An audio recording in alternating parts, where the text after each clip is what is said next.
A health alert in Prince George's County. Public schools are seeing a spike in cases of hand, foot, and mouth disease, and the school district says that as of Thursday, over 40 schools have reported cases. Joining us now to talk more about this is Dr. Emily Boss, a pediatrician with Johns Hopkins Children's Center.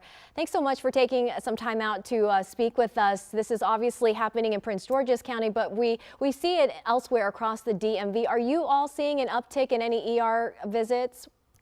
We're seeing an uptick everywhere. It seems to be the word on the street is hand, foot, mouth with a lot of hyphens in it. It's definitely elevated activity throughout the U.S. Right. So for those who aren't familiar, Dr. Boss, what is hand, foot, and mouth disease and what causes this? Hand, foot, and mouth disease is a viral illness. It's caused by a group of viruses called enteroviruses. The most common one that we see is Coxsackie that causes this problem. So it usually starts with typical cold and flu symptoms, maybe a fever or sore throat, and then quickly progresses to painful sores in the mouth and then also a rash on the hands and the feet. Sometimes the rash spreads up the legs into the buttocks.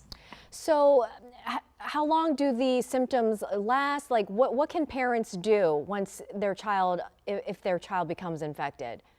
The most important thing is to keep washing hands and keep disinfecting surfaces and not to worry. So the symptoms last for sometimes 7 to 10 days, and the rash itself can be pretty alarming and uncomfortable to have and uncomfortable to look at, but it's typically self-limited and there are really no serious complications.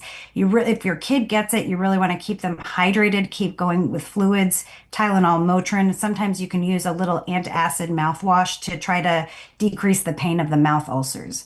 But this is a problem that can be really stressful to parents, to educators, teachers. So we really want to raise awareness about what it is. Right. And speaking of raising awareness, how does this spread? How does this virus spread?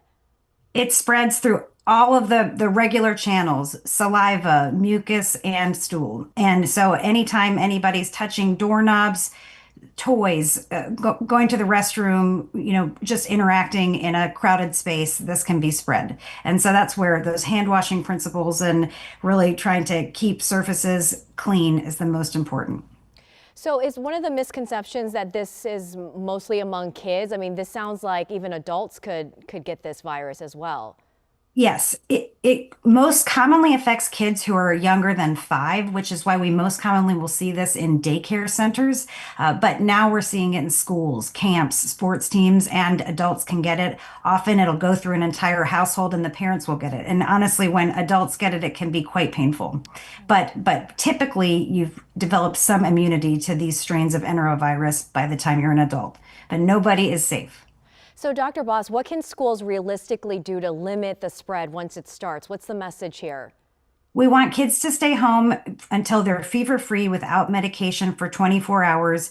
And we want to make sure that they don't have any open vesicles or blisters on their hands or feet. Otherwise, they should go back. Remember, this disease this virus, it's very contagious, but it's also usually very mild and not serious. So we don't want to be interrupting the flow of school. But if your kid is sick, have them stay home. If you're sick, stay home and really just keep washing your hands and be cautious when you're interacting with children and helping take care of them. Okay, really good advice. Lastly, for parents who are worried, what's your biggest piece of advice as far as like when should they call their pediatrician or is it something they can manage at home?